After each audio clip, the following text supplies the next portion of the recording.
Hello दोस्तों, आज हम फिर लौटे हैं इन्हीं के साथ। आज के समय में किसी भी इंसान से ये पूछा जाए कि सबसे बड़ी ज़रूरत क्या है, तो हर किसी का यही जवाब होगा कि उसे या तो खूब खूब सारे धन की ज़रूरत है या फिर उसे जल्दी से सफलता को पाना है। लेकिन कोई भी इनसे परे प्रेम और आनंद की प्राप्ति की कामना नहीं करता। तो चलिए आज इसी सोच पर आधारित 3 साधुओं की कहानी आपके साथ शेयर करते हैं। एक बार की बात है, एक औरत अपने घर से निकली। उसने घर के सामने सफ़ेद लंबी दाढ़ी वाले इन साधु महात्माओं को बैठे हुए देखा। वह औरत उन्हें पहचान नहीं पाई। उसने कहा, मैं आप लोगों को पहचान नहीं पाई, बताइए कि क्या काम है। तो साधुओं ने कहा, हमें भोजन करना है, हमें भूख लगी है।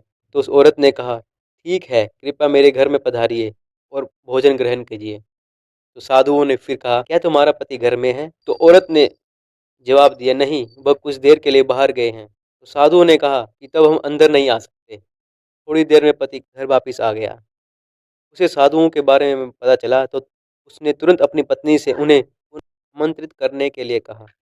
औरत ने ऐसा ही किया। वो साधुओं के समक्ष गई, बोली, जी अब मेरे पति वापिस आ गए हैं, कृपया आप लोग मेरे घर में प्रवेश कीजिए। साधु ने फिर स्त्री से कहा, हम किसी के घर में एक साथ प्रवेश नहीं कर सकते।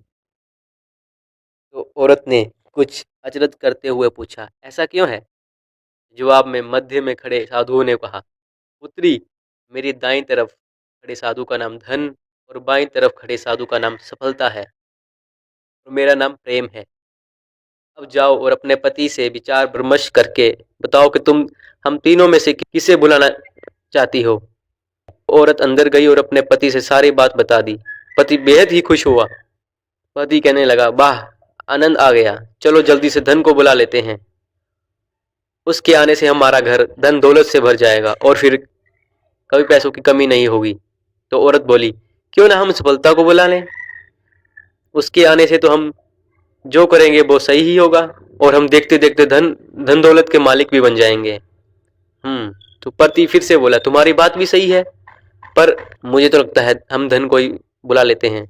तो थोड़ी देर में उनकी बहस चली, पर फिर एक निश्चय उन्होंने कर लिया कि अतः वो साधुओं से कहेंगे कि धन और सफलता में जो आना चाहे वो आ जाए। औरत झट से बाहर गई और उसने यह आग्रह साधुओं के सामने दोहरा दिया। उसकी यह बात सुनकर साधुओं ने एक दूसरे की तरफ देखा और फिर कुछ कहे घर से दूर चले गए। तो औरत ने उन्हें रोकते हुए कहा, अरे, आप लोग इस तरह वापस क्यों जा रहे हो? तो साधु ने कहा, पुत्री, दरअसल हम तीनों साधु इसी तरफ जाते हैं और हम हर घर में प्रवेश करने का प्रयास करते हैं, लेकिन जो व्यक्ति लालच में आकर धन या सफलता को बुलाता है, हम वहां से लौट जाते हैं। और जो अपने घर में प्रेम का वास चाहता है, उसके यहाँ बारी बारी से हम दोनों भी प्रवेश कर जाते हैं। इसलिए इतना याद रखना कि जहाँ प्रेम है वहाँ धन और सफलता की कमी नहीं होती। ऐसा कहते हुए धन और सफलता नामक साधुओं ने अपनी बात पूर्ण की।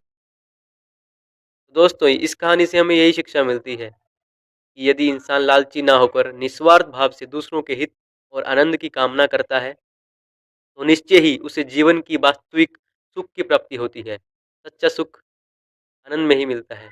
वो कहते हैं ना, आनंद का सुख तो उस झोपड़ी में मिल जाता है जहाँ लोग एक दूसरे के प्रति प्रेम के साथ निवास करते हैं। और ऐसा सुख तो बड़े बड़े महलों और बंगलों में भी नहीं मिल पाता, क्योंकि वहाँ तो सिर्फ बड़ा घर होता है लेकिन दिल छोटा होता है, जिस कारण से वहाँ प्रेम और आनंद का निवास नहीं होता। तो मैं आशा करता हूँ कि आपको यह कहानी अच्छी लगी होगी।